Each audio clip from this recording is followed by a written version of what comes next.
Hey everybody, and welcome to another episode of Unfiltered. I'm your host, Kaiya McCullough, and I'm so excited to be back with you all with another episode.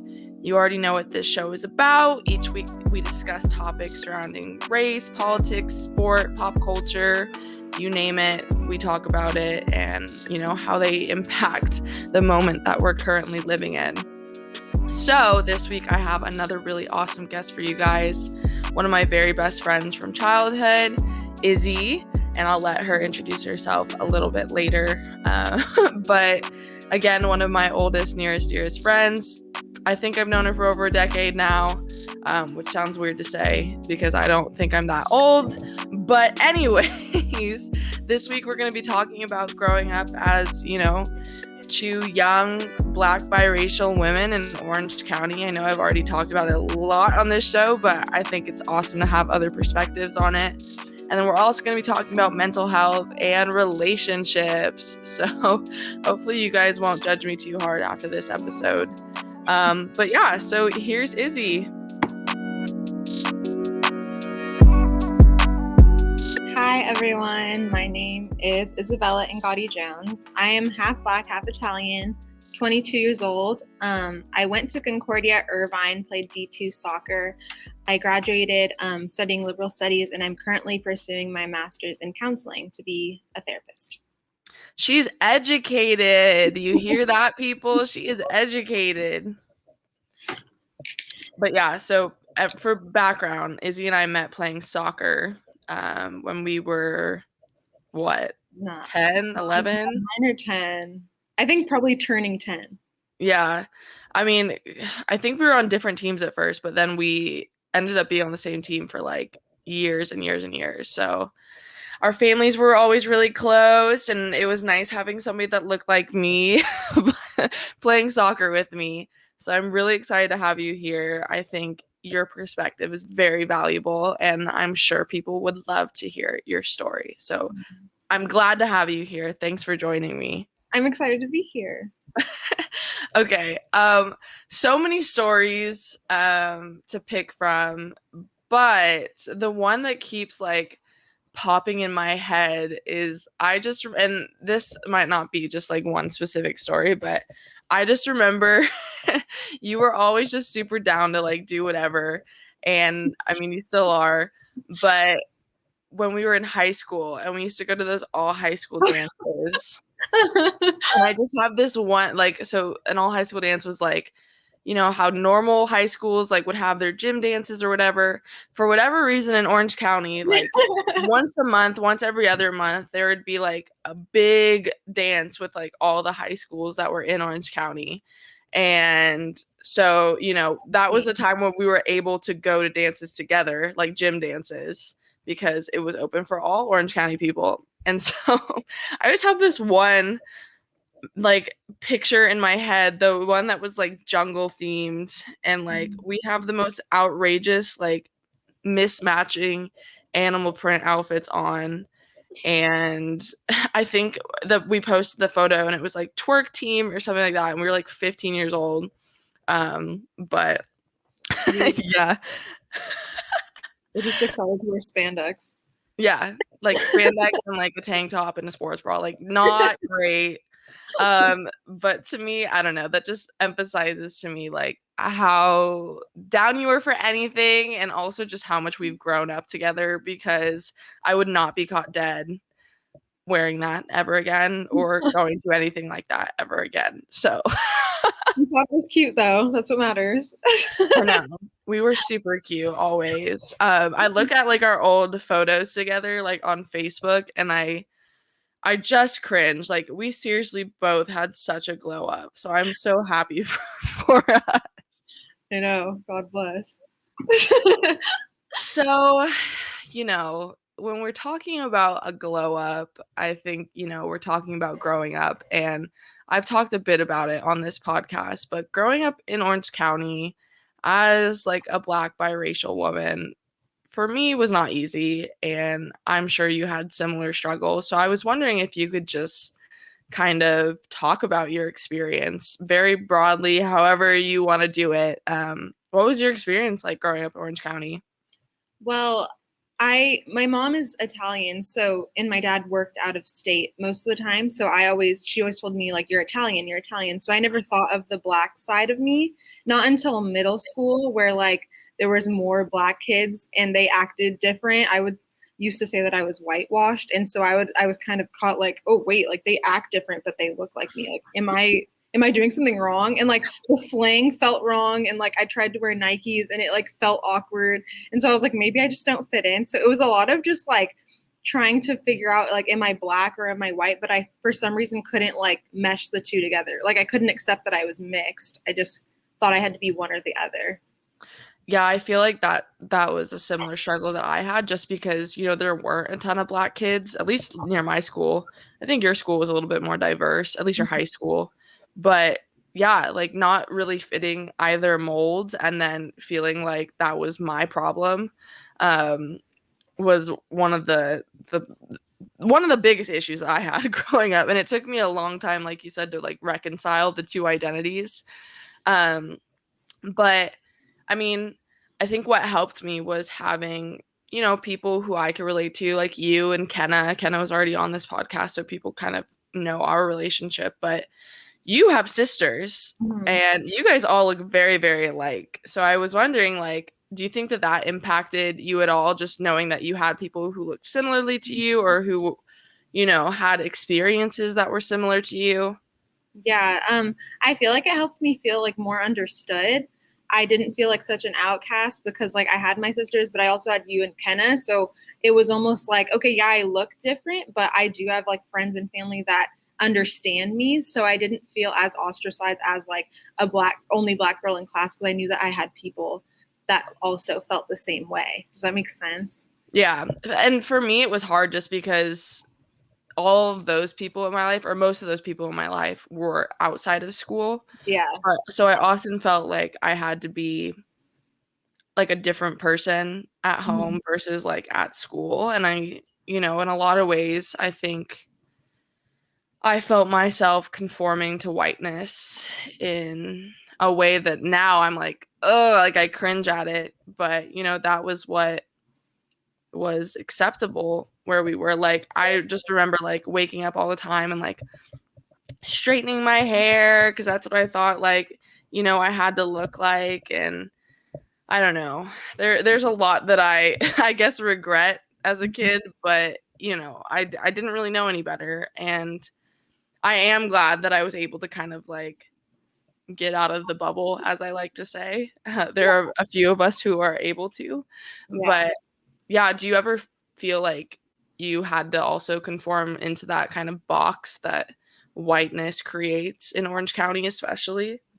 It's interesting because I don't know why I didn't. I think it might have been because I watched my older sister Gabriella like straighten her hair and like how it reacted negatively to her curly hair, and I was like, oh well, I don't want that to happen. So I didn't just straighten my hair, and I don't know. I just didn't. I understood that I was different, and I kind of just was like, okay, well, if the white guys aren't gonna like me, then I should just go for like the Hispanic guys that probably will. Like I just kind of like, it was like survival of the fittest. Like I didn't, yeah, like I just, and I think it did get to me in middle school, like seeing the really pretty like white girls that had straight hair and like did their makeup, and I was like, wow, like I'm not as pretty as them. I felt like, Yeah. but I kind of just accepted it because I don't think I felt like I wanted to change myself. Yeah. It's really interesting. I don't think I really thought about being black until I got to college, to be honest. Like it didn't really hit me like, oh, I'm way different than these people, and like my perspective is completely different.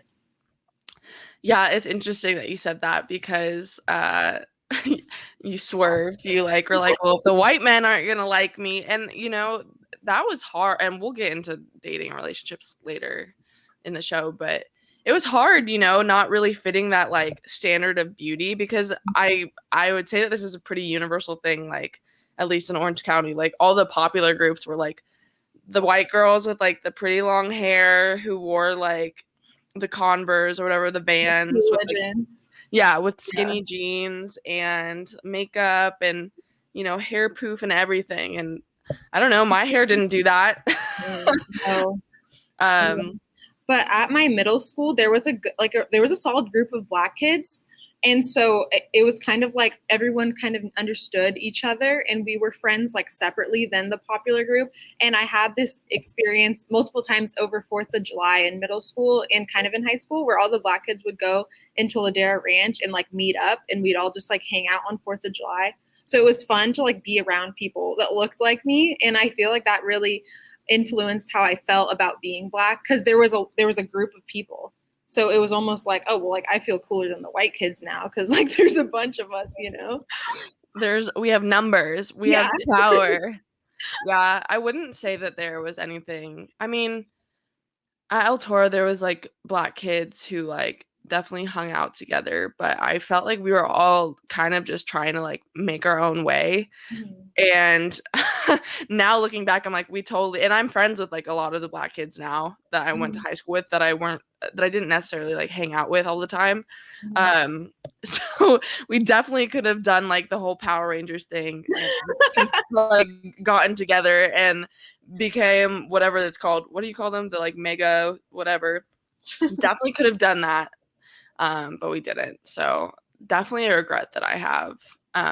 Would you say that you have any, I guess, regrets from growing up in relation to, I guess, your identity? And you don't have to, but I know I do. I So think like I feel like I wanted to be something that I wasn't a lot. Like I wanted to dress how everyone else dressed and like just be everyone else basically. And I guess I just wish that I could just like accept myself earlier on and like my hair, because I really didn't like my curly hair, but I didn't know what to do with it. So I just was like, whatever. I just wish I could have had more like self love, I guess, even though it's so cliche. Like yeah. accept that I'm different, but that's a good thing. But it's so hard in middle school to understand that. And now people are like, oh, you're so beautiful, like you're Yeah. so, and people are like, you're so exotic. Don't call me exotic, first of all. Second of all, like now it's kind of like the things that, not hated about ourselves, but the things that, we didn't necessarily like about ourselves when we were younger are now kind of our biggest assets. Yeah. Well, like the culture definitely changed. I feel like kind of in like 2015, 2016, there was like a pivot. Like light skins became like desired, and it was like a cooler thing. And I feel like that kind of worked, like it's a bad thing, but it worked in our favor, because then it was like, oh, they're pretty now, or like, oh, being thicker is like good. And Yeah. so it's interesting how society changed, and then we were like, I felt more accepted then, and then I started to like how I looked. Yeah, the rampant colorism that we're seeing with Yeah. light skins. I keep seeing these things on Twitter, and every single time they make me laugh because they are so true. How like within the Black community, mixed kids with Black fathers and white mothers are like the weakest link, because a lot of times they are the ones who are like the closest to whiteness and who uphold whiteness in the most like in the strongest way. And so every single time I see that, I'm like, it's right, because a lot of the Black kids or the mixed kids that I know who kind of aren't doing a lot for the community have white mothers and Black fathers. So Yeah. Yeah. And I feel like it's even hard for me, like, as my mom's white, like, I feel like I shouldn't take up space talking about things. So it's like, okay, well, like, I've benefited from how I look a lot of the time, and I don't experience a lot of bad racism, except yeah, for, it's just, the occasional, yeah. Yeah. Yeah, I was in Newport, and So, there's this kid. I told you this. There's this kid who literally was like, "Let's go hang out with those Enners over there," and I was like, "You are in a car with two." I was with Ari, and I was like, "You are in a car with two like Black people. Like, what?" right. What Yeah. possesses you to like say that? Like, and he was like, I didn't mean it. I didn't mean it. I don't care if you meant it. Like, why would you say that? And I ended up going off on him. So like, I think it's more of like, and the way that we're privileged is, we don't experience necessarily some of the like overt, harsh racism, Mhm. like being directly called something, or being directly targeted by police or by individuals for the way that we look. But there definitely is some of that more covert Yeah. racism, like for Yeah. example being called exotic. Mm-hmm. Hate that shit. I really Yeah. do. It irks me every single time. Um, or just like, again, like people thinking that because, the way that we look, that we excuse racist Yeah. behavior. Yeah. We'll let it slide. Yeah, like, no, you're not allowed to say that near me. What? Exactly. I actually have a story. Like when I started going out in Newport, I started to like kind of be uncomfortable with being black almost because like I noticed like if I wore my curly hair out there, I wouldn't get approached. And like even if I went up to a guy, he would be like, no, I don't want to talk to you. But then if I wore a straight ponytail, it would be like Yeah. I get so much more attention. And I got really in my head about it. Like I was like, I don't think I look as pretty with curly hair. And like God bless COVID because I would have gone downhill. I feel like if I kept going out because I was like, I Yeah. don't want to wear my curly hair anymore. And I still feel that a lot. Like to this day, like I straighten my hair if I'm going out because that's like that internalized thing that I still have in my head from growing up here. And like, to be fair, like I think I look great with curly hair or with straight hair, but like that little voice in the back of your head, exactly like you said, you're like, well, because it is noticeable, like the differences in especially the men out here, Mm-hmm. like the attention that you receive as a biracial woman, like it's completely different when you're identifying, or when you're presenting more with whiteness versus when you're Mm-hmm. presenting more with blackness. It's like noticeable. Right. Yeah. It's gross. Oh, it really is. I could bring up so many topics like okay, I'm gonna say this really quick, but I got braids once, like the cute little like inside out braids, Yeah. and I noticed a lot of anti-blackness in myself because as soon as I saw myself I was like, whoa, I look too black. And then I was like, what's that thought? Like that's not right, but it's like I'm almost afraid to like accept my identity because I don't want other people to think of me like as negative. And I just was like, I need to work on that because I need to accept that part of myself. And after a few days, I was like, I look cute. I don't know why that was such a Yeah. big deal to me at first. Yeah. No, 100%. It's a lot of, unlearning. And, I think that's kind of across the board for a lot of people is like unlearning some of those negative stereotypes that have kind of just been like conditioned into us. Mm-hmm. Um, whether that's from our personal lives or from our experience or just from like society as a whole, like telling us that like black hairstyles aren't professional, Right. black hairstyles don't look good, black hairstyles are ghetto. Mm-hmm. Like that's unlearning that needs to be done constantly. And, you know, I feel myself sometimes being like, well, like internalizing a lot of the whiteness that I've been around, and it's a process. But I'm glad I have people like you to talk through it with because, Yeah. again, like it is a process. Yeah. And it helps so much having the same, not the same experience, but understanding each other. Cause like I can come to you and be like, I feel like this. And you're like, me too. I don't know how to help, but same. I feel like a lot of times when we talk, like it's just us venting to each other just because none of us have the answers, Yeah. or neither of us have the answers, and we're just kind of like feeling our way through it. But yeah, I guess, and that's kind of why I wanted you on because I feel like our conversations are always so authentic and always so healing for me. And this podcast, I guess, like secretly is like my little video diary, where I can just talk about the things in my life that I have issue with. So with that, let's talk about mental health because mine has been up and down, especially this past year. But I mean, you obviously know that there's a lot of trauma in my life to unpack. You have a lot of trauma to unpack in your life. And again, this is not a trauma podcast, but whatever we are comfortable talking about, would love to discuss. So, my first question with that is overall, like, what has your mental health journey looked like? It's been very rocky. It's a lot of like a couple weeks at a time. I'll be like, I'm doing great. Like I'm working on this. And then something will trigger me and I will be back at like square one. And it's really frustrating most of the time. Like I feel like it's so romanticized in social media, like mental health and taking care of yourself because it's not fun. And Yeah. I hate it most of the time because it's like, I don't want to deal with this stuff. But what I am really grateful for through my mental journey is like learning resilience and understanding, like, even if I get knocked down 10 times, like, I know that I can get back up despite myself not thinking that I can.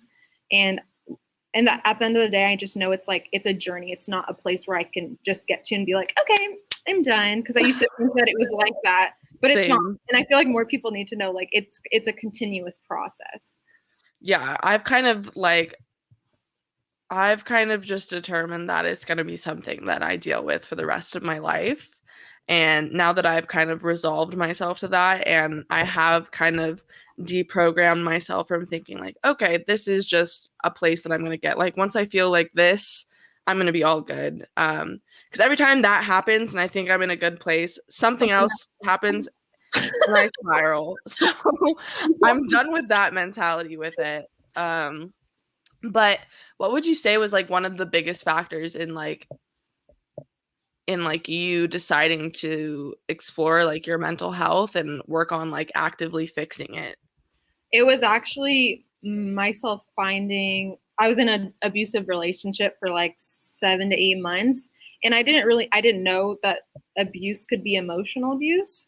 So I thought that I was doing okay until I found myself like just at rock bottom. And I just felt like I needed someone to talk to that was like, that could actually help me. That wasn't a friend, like unbiased, just someone to help. So that's when I started going to therapy. And she was telling me about different theories and stuff. And I got really motivated, like, whoa, I can do this on my own and I can learn a lot and just grow through myself. And also faith helped me in that aspect as well. But yeah, that's what started it, was my abusive relationship.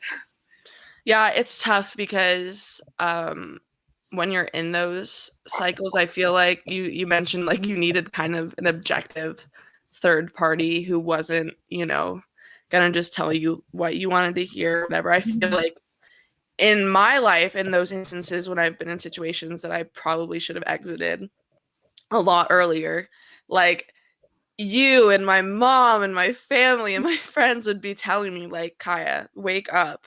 And I'd be like, I would just come up with every single excuse in the book, like every single excuse in the book. And, it's hard just because you want to be there for that person and you want, like, you can see it so clearly for them. And until they themselves recognize, like, they need help and they need to, get out of that situation. I don't know. It's just tough because like you kind of have these blinders on when you're in that situation, and it takes something like really traumatic to kind of like wake you up and like be like, oh shit, like I need to get out of this. Yeah. It sucks because like in that space, you feel like you need to make it work and you need to like almost lie to your friends about what's happening so that they're on your side. And it sucks because you're so young and you should just leave. And I remember telling you like, you're going to do it when you feel like you need to. Cause I was in that place. And like, once it just clicked in my head, I was like, I don't need to do this anymore. And I knew that you'd get to that space too. And you did. Yeah. Yes, I did. Now I'm on my hot girl shit. Don't worry. No, yeah, it's funny because like you were the person that I most gravitated towards in terms like when I was in those relationships, like you were the person I gravitated most towards, and it's probably just because I knew that you knew what I was going through. But at the same time, like even though I was asking for help or like trying to, I just was not listening. Like I just straight up did not want to listen. And exactly like you said, I remember you telling me like you're going to figure it out. Like you'll leave when like And I was like, okay, if you say so. But I mean eventually, yeah, I did. And I'm glad I did. I'm glad I had your support through all that because that was a super traumatic relationship looking back on it. Mm-hmm. It's hard because you don't want it to end because you've put so much effort and tears into it. But yeah, you're like, if I walk away now, like this is just a waste. This has just been a waste of years of my life. Like, what did I do all this suffering for if I'm not getting anything out of it? And for me too, like, yeah, and for me too, like I'm not completely like, a victim in the negativity and the toxicity of my relationships. Like I definitely am very anxiously attached, and again, a whole other episode about family trauma and things that I'm working through now in therapy. But, I definitely have behaviors that were toxic as hell. And I can look back and be like, oh, that's not good. That is borderline like abusive, like emotionally abusive. Like that is not good. And I think, being out of a relationship has given me the space to just reflect and work on myself and, try and get to like the root causes of those issues that I had while I was in relationships. And a lot of it does have to do with like my mental health, straight up. Mm-hmm. It's interesting how when we're in these situations, we like just go back to what helped us best, even if that's like a really negative response, like you saying it was emotionally abusive, like that's what was helping you out at that space. And so that's what was working and you kept doing it. So it's interesting, like once you're healing, being like, wow, that's what I fell back on because it worked. And now I need to fix that. Yeah. It's like a positive feedback loop, but actually like Yeah. it's not a positive thing. It's like a Yeah. negative positive It just feedback loop. reinforces it. Yeah. I know we both just oof. Like, yeah, like when I just think about it, I'm like, man, that was rough. I'm definitely in a lot different of a space now with my mental health. And like, obviously, I've gotten a really awesome therapist who makes me feel very validated in my feelings. I think a lot of my problem is like, I gaslight myself to hell about everything. Like, I literally find ways to make excuses for people in all facets of my life, like racism, relationships, like shitty friendships. Like, I will be like, oh, it's something I did. Mm-hmm. And so, something that I've been definitely working on has been stopping myself from gaslighting myself and just being like, okay, not everything is your fault, Kai. I know you burden all this stuff all the time, but like, not everything's your fault. Yeah, that's really hard. It is. And kind of a pivot, but I know that soccer has like affected my mental health in a lot of ways. Soccer is an intense sport, Mm-hmm. and I was wondering, how has it helped you?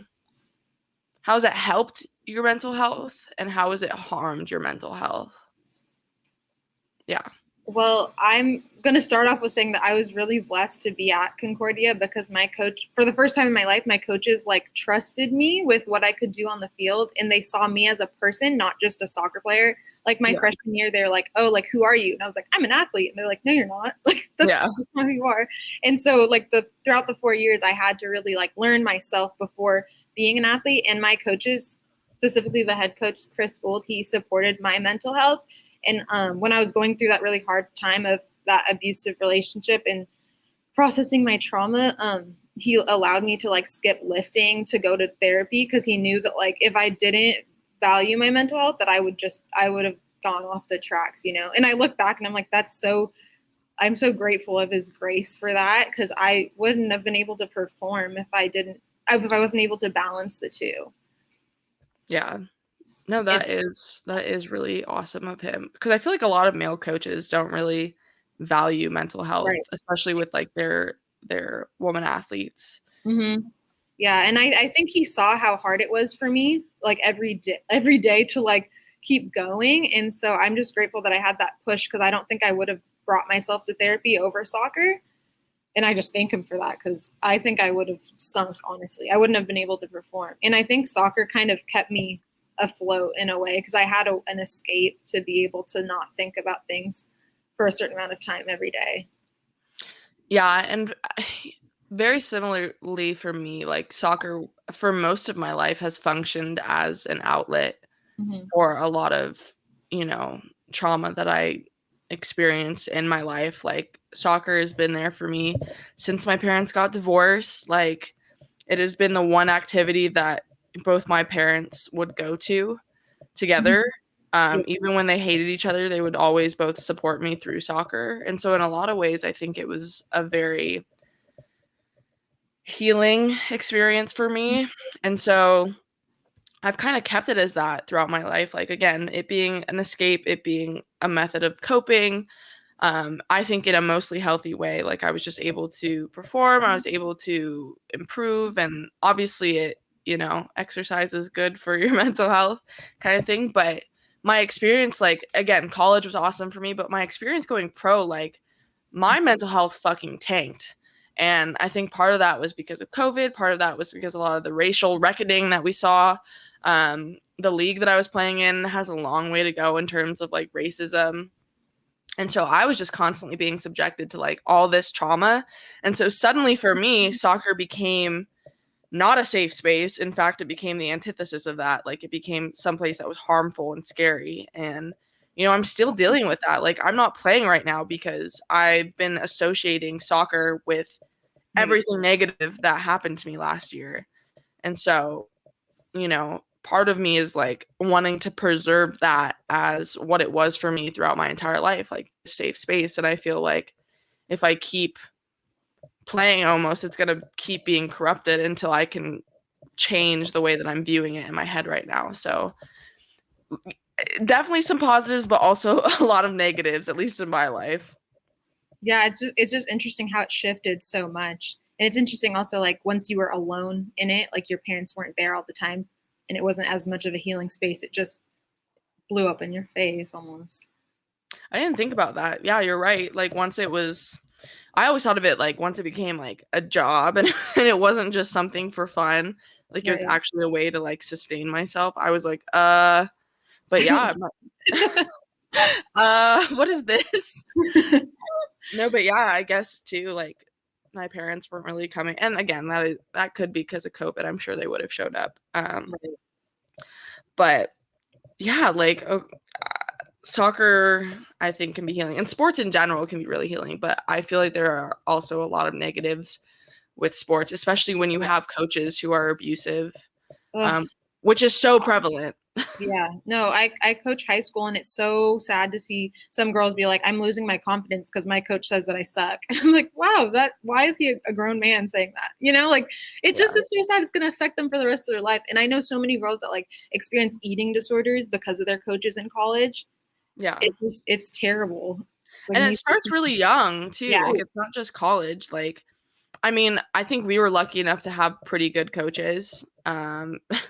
But I'm thinking of one that might not be considered a good coach. But yeah, I think in general, like I had a good experience, but I can see how easily a coach can ruin a sport for you because I experienced that once I got, you know, higher up. right. Yeah, yeah. Yeah, I'm just grateful that I was able to finish my my soccer career at Concordia because my coaches were so supportive, and I needed that because my last year of club, I was tanking like my mentality in soccer because I thought I was the worst one on the field, and my coaches weren't helping that. Yeah. And so I'm glad I ended up with positivity. It's funny because right before I went to college, and not a lot of people know this, like I was set on quitting. I was like, I'm not fucking doing this anymore. Like I am done.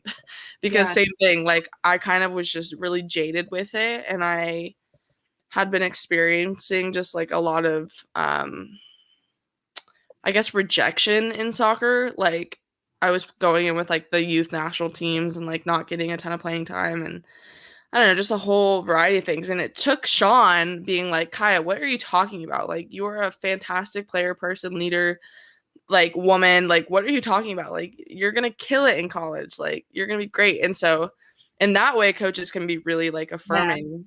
And It's crazy how it's like always just one voice that can like turn around all of that spiraling when it's just one voice to begin with that's negative.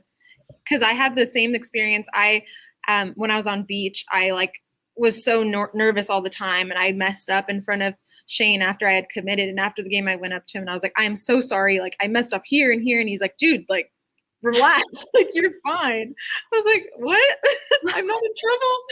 So that was really good. I think one of the negative things with soccer specifically is like that perfectionism that has kind of been instilled in my head that I'm still trying to work through, like the need to be perfect all the time or feeling like one mistake is the absolute end of the world, especially like for our position, like as a center back, like if Yeah. you make a mistake, that's game, you know what I mean? Or that could be game. Yeah. So like dealing with that pressure and that level of perfectionism is something that like I see translating into my life in other areas, and I'm like, whoa, this is not like Mm-hmm. the finals of a soccer game, Kaiya. Like, this is just a normal last Tuesday. You don't need to be perfect all the time. Yeah. And even thinking back to high school, like I compared myself so much to like you or like other girls that committed right away. Cause like I committed my senior year to a D2 and that was always in my head, like, oh, I'm not good. Like I'm going to a D2. And it sucked, like always thinking that I wasn't good enough just because of where I was going to school and seeing people do so much better when like I didn't actually know it was going behind closed doors.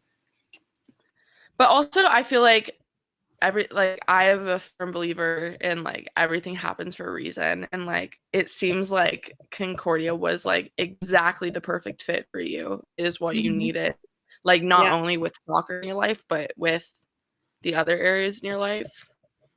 And so I feel like, you know, you're destined for, like, you're gonna do what you're destined for almost.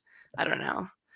That whole recruiting thing is so a whole mess. I would see girls posting on Instagram that they committed, and I'm like, see, she's better than me too. It was so terrible.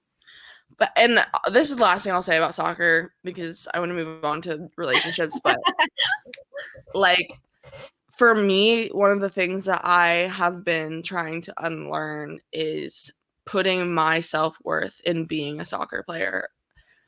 And, you know, trying to see myself beyond an athlete, beyond like the field. And it's been one of the hardest things because my entire life since I was like 5 years old, I've been Kaiya the soccer player.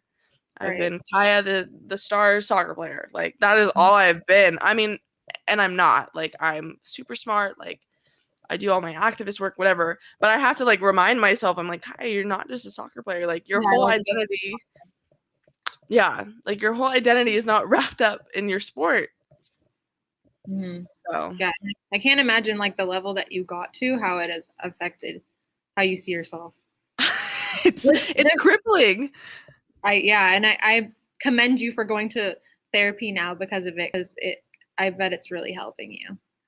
I'm sure it is. I love my therapist. She's an astrologist too. So and I'm so hyped because for so long I'm like, you should go to therapy, and you're like, no, it doesn't work. And I'm like, oh. So I'm happy. I mean, but that's the mentality I had because I was like, when I was a kid, I had to go to court mandated therapy. Yeah. So, you know, I didn't like, and I remember going to therapy, and my Dr. Glass, had like all these board games that he would never fucking let me play. And so it was just like, yeah, it was just me talking about like my trauma. And so I just associated like, again, everything. Maybe that's something that my brain just does automatically. Like, I just associated everything that was negative in my life with therapy. And so I was like, no, like, I am not going back. And then I tried to at UCLA, and I got stuck with a therapist that like was helpful, but not in the way that I needed. It was like a Band-Aid. Yeah. Like, it wasn't getting to the root of the issue. Like, I felt like I was just going to him to rant about my ex. You know what I mean? Like, maybe that's what you needed at the time, honestly, because like that's how I felt with school therapy as well. It's like it wasn't helping, but it was doing enough where like I was okay. It was placating. Yeah. Okay, so now that I've mentioned going to therapy, just ranting about my ex, let's talk about relationships. Yay. So what to you makes a really positive, healthy, lovely relationship? Well, I wrote down some words. I wrote communication, respect, friendship, honesty, and vulnerability. But I think the top two are probably communication and respect. Because if you're not getting respect, you're like, what are you doing there, you know? And you have to be able to talk to your partner, and you can't fear them. And that's where I think that I went wrong with a lot of my relationships, is I was always afraid of what they would do if I spoke up. Yeah.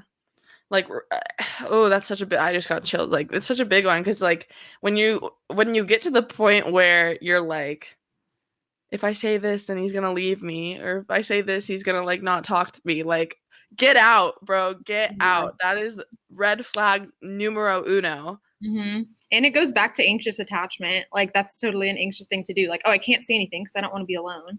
Yeah. But now we're at the point where, you know, it's better to be alone than be suffering.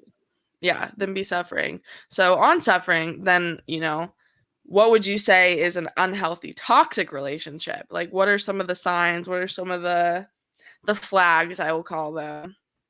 I'd say like negotiating yourself to stay, changing the narrative so that he doesn't sound or she doesn't sound as bad. Like unpredictability, being on a roller coaster, fear, and disrespect. Yeah. Like you just, and I remember when I was in that relationship, I didn't listen to myself. Like I had a feeling like this isn't good and I should leave, but I also was like, I can't leave. So I feel like getting over that hill of the fear is what it leads you to the other side. But it's so scary being in those places of like toxicity. And part of you kind of gets, or I don't know about you, but like for me, like part of that was like addicting to me, like the roller coaster aspect of it, because in some weird way, I had made it out in my head that because it was going up and down and because there was such high highs and low lows, like that was care and that was love. Yeah. Yeah. Which It's, is demented yeah. in a lot of ways. Yeah. It really drew me away from myself because over time I believed what he was telling me, that I was broken and that only him would want like me, like no one else would want me. And over time, it just was like I accepted it. Like I was like, yeah, like I'm not good enough for anyone else. And it's so sad to look back at like how I thought about myself because none of that was true. It was just someone that wanted to keep me in that low space. It's just so manipulative. Like, and it's hard, especially like having an anxious attachment, like because you do latch onto those things. Like you genuinely think that like you're not good enough for love or you're not good enough to be like a partner. And so you do everything in your power to like try and maintain this relationship that is like not serving you at all. Yeah, it's so sad because I feel like a lot of young women and men like go through emotional abuse or just physical abuse because they think that that's what they need to do. Like they like that's love, so I need to stay here. And it I feel really, like sorry, sorry. I was gonna say it just really ruins you for a couple years because then you have to unlearn all of those habits. I was gonna say, like, I also feel like a lot of the reason that that happens, that like young people are convinced that this is what love is because the way that it's been normalized in like media Mm-hmm. and social media, especially. Like, I mean, for example, my girl, well, not my girl, I don't like her, but Khloe Kardashian, like, why the fuck is she still with Tristan? You know what I mean? Like, it has been proven Yeah, time and time again. yeah, it's like the romanticism of like staying with that partner, like being with someone long term. Yeah. It's so gross because it just undermines like in like you don't want to be alone. Yeah, and just, the justification of like cheating. Like cheating should not be a thing. Like you should not tolerate that at all. That should be your zero. Like you should not tolerate that at all. What? And Oh, sorry. no, go ahead. I was just gonna say what's interesting is like I remember in my relationship, like he had cheated on me at one point, and I listened to like his rationale of to why it happened, and like I was so broken that I was like, yeah, that makes sense, and I trust him because he was like the voice in my head instead of my own voice. Like your own little guardian, your conscious. It's so interesting to me because it really just rewires how you're thinking. It's scary, and because then it almost puts you in this position of like helplessness, which is not a good feeling to feel ever at all. Like just being helpless and like you can't really control what's going on around you. Like ugh. Yeah, like you don't know what to do, but you don't want to leave. Mm. It's It's just like it's sad looking back but he put me through so much, and I remember I got to one point which is very scary. I wanted to like hurt myself to show him that he was hurting me, and yeah. just that level that I was at, like that is terrifying and so sad for like a 19-year-old to feel like. Yeah, especially because you have so much just like ahead of you, and to feel so like hopeless and helpless, and to have to go to that extent to make somebody care about you. Like it just makes me shocked. Like there's like that's crazy. But at the time it was like it made so much sense. Like, oh, I have to do this. I didn't, but it's sad that so many people go through it. It is. I guess my next question is like, how have the relationships that you've seen in your life by the people you've been surrounding, or you've been surrounded with, whether that be like family members or your friends or teammates or roommates, whatever, like how has that informed your dating or your perspective on dating? I feel like I don't think I knew what to value really, because like I mentioned earlier, my parents, like they are married, but they live in different states. And so it's like I didn't know, like I knew it was friendship, but I didn't know what really was involved with like a romantic relationship. And my older sister didn't date in high school, so I was the first one. And so I didn't have enough examples of what a healthy relationship was. I just knew like, oh, relationship blank. I didn't know what else it entailed. Like, that's just what you do. You get in a relationship and then, Mm-hmm. that's all it is. Mm-hmm. And it, like, I feel like we really need to teach youth what's healthy love and not abusive love, because it can just be accepted so easily. It can just spiral out of control super easily. Mm-hmm. Yeah, I know for myself, like, I really don't. I feel like almost every single relationship in my life, to the people that are like closest to me, especially like in my family, have ended in like divorce. Mm-hmm. So I have this really cynical view of love and like relationships and dating for myself. And like, I know I don't trust easily. And I think that's a lot to do with like the people that I have seen in relationships. Mm-hmm. And even like with my friends, like I've seen how screwed over you guys have gotten. I'm like, ooh, like I do not want to touch that. Like Yeah. that is not for me.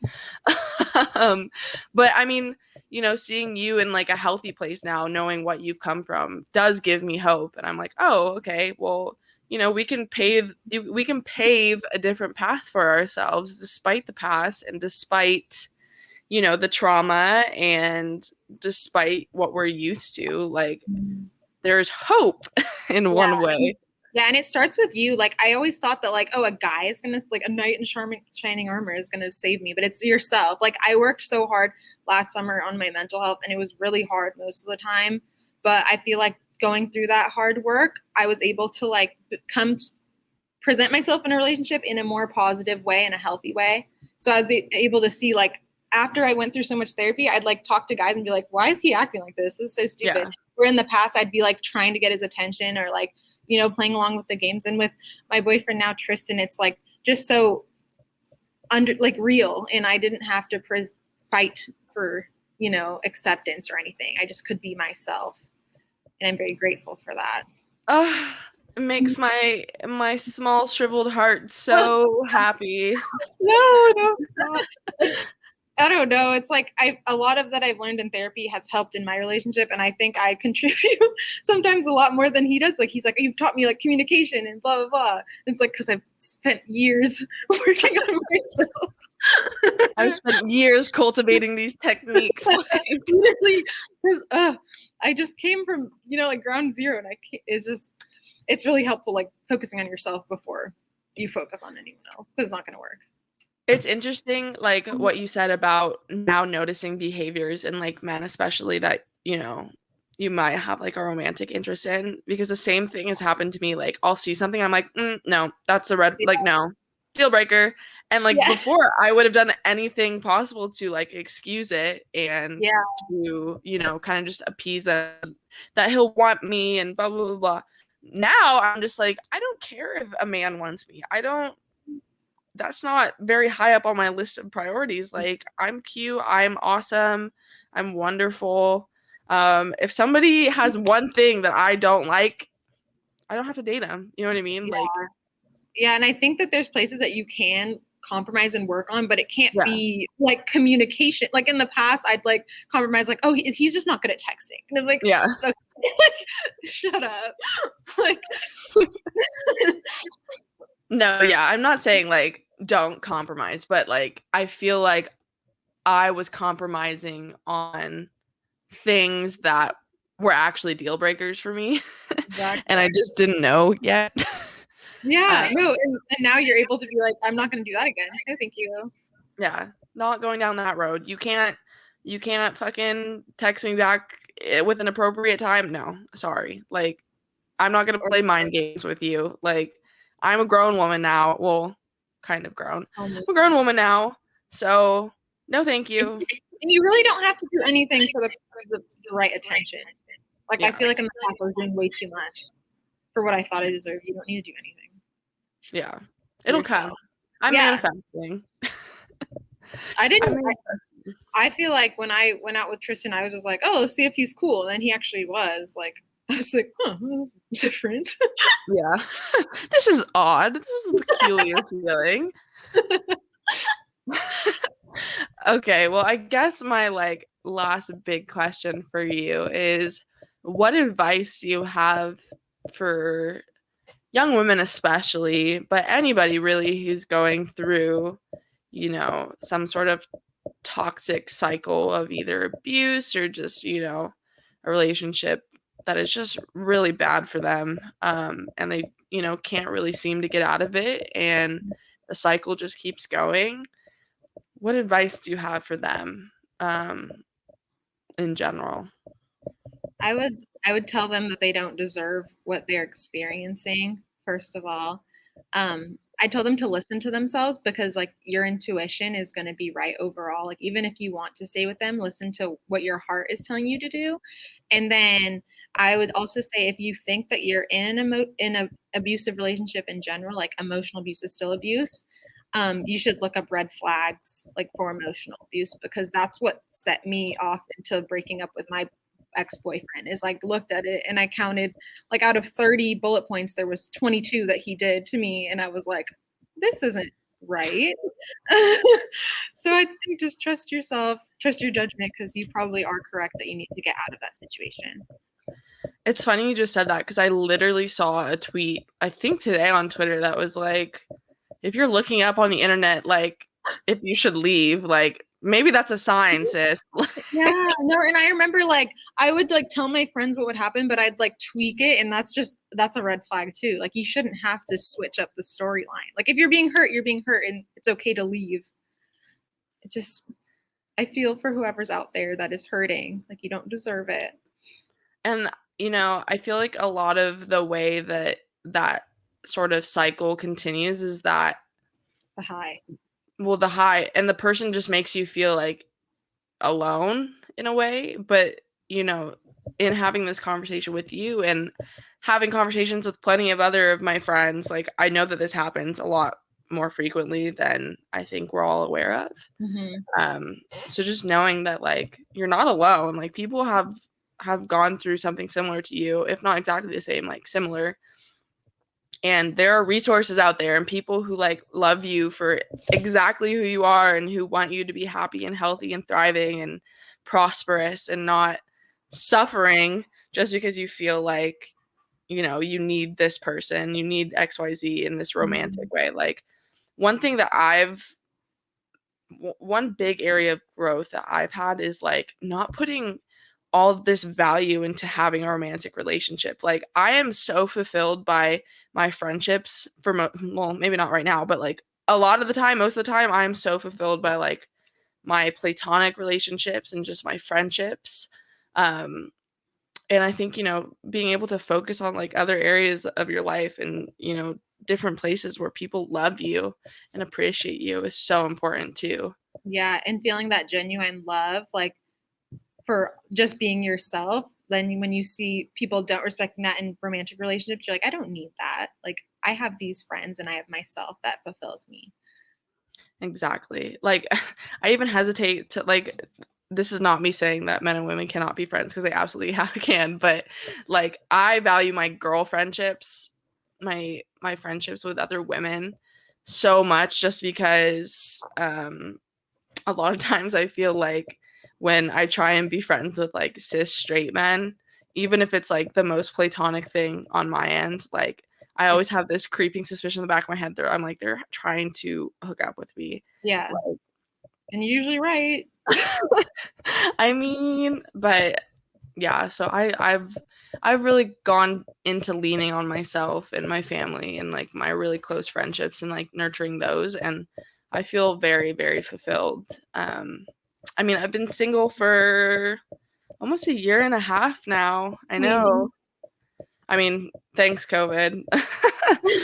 But it's like interesting now because I haven't really had the chance to like be single because we broke up like right before I moved to DC and right before COVID started. So I never got a chance to like get back on the scene, you know what I mean? Yeah. So when I say this is my hot girl summer, that's what I mean.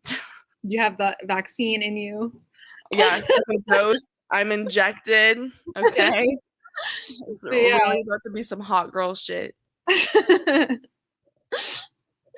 was gonna say something, but I forgot. I think I just was gonna say, like, it starts with you, like being comfortable with yourself, because you're like with yourself all the time. Like, you should love, even though it's not easy, like you should love yourself before anything else. 100%. I agree. I think that's a really good message to end with. Because at the end of the day, all you have is yourself for however long you live. Like, your internal voice is going to be there always. Yeah, you're like, might as well befriend it. Like, that thing where it's like, would you be friends with someone that always is negative? Like, why are you doing that to yourself? And it's like, true. Yeah. That's a good way to think about it too. I think a lot of times, people just don't trust themselves enough. And that's something that I've been working on, is like, my intuition is strong as hell. Mm-hmm. And you just gotta go with your gut a lot of the times, because it's not gonna lie to you. Exactly. Well, okay, this is the point in the show where you now get to tell a story about a relationship. I'm a little scared to familiarize the audience with our relationship. It's honestly so dumb, but okay, like, I remember it was when I was driving over here. It was for Kenna's birthday, and we had those like neon shirts, and we were like in Big Bear. Do you remember that for her birthday? It was in Mammoth, Big Bear. I don't know. No. You don't remember? It was for Kenna's birthday. We had neon shirts, and it was me, you, Kenna, and like Mackenzie. You're unlocking memories for me. Okay, well, I just remember the specific. We all wore Uggs, I think, because we wanted to be cute, and so we're trying to walk up the line to go go down the little hill, and I don't know what it's called. Oh, like a sled? Yeah. And we kept falling and like knocking people over at the line, and I was so embarrassed because like we couldn't stand, because like Uggs don't have traction, and like it was so embarrassing. Like, we literally slipped like 4 times, and people were getting upset at us, and I was like, oh god. But yeah, that's what I randomly remembered. Oh my gosh, I forgot about that, but now that you said it, I do kind of vaguely remember doing that. That is so funny. What I remembered is like the first tryout that I met you, and I remember we were like warming up, and like I just thought that you looked the same as me, so I complimented your glasses even though they were just like oval shaped frames. And I was like, I like your glasses, because I wanted to be your friend. Oh my gosh, my sports goggles. No, you didn't have those on yet. Oh. These only.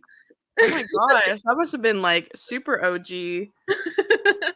I just remember my blue like sports goggles that I wore, and then when I got older, like, you can't wear those because your vision is going to be distorted. I was like, okay. Really? That's yeah. why you keep wearing them? That's why I got contacts. It was a look, though. Yeah, I mean, maybe I'll find a photo. It's gonna be funny because I have to pick a photo for the episode. So I have a vault to choose from with you. I was like, I wonder what she's gonna choose. I could do a really cute one, but I don't think I will. Do like an old one, like when we went to Disneyland. Oh, those ones are just like bad. Like, they're not even cute. Like, it's just like, oof. Maybe I will do a cute one. I don't know. I don't know if I want to expose myself, like going through puberty. Do that one that we played against each other in high school. That one's a cute one. Oh yeah. Okay. I'll consider that one. So I'm not completely like ugly. Yeah. Yeah, exactly. I'm gonna keep that part hidden. Don't worry. You'll never know. Well, all right. Thanks for being on my show. Super appreciate this and you and this conversation. You're one of my closest friends and have been for a long time, so I feel like you know all my deep, dirty, dark secrets. So I appreciate you not exposing me on my own podcast, but loved having you here. I know the people listening are gonna love you too, so thank you very much. Well, thanks for having me. I had fun. I'm glad.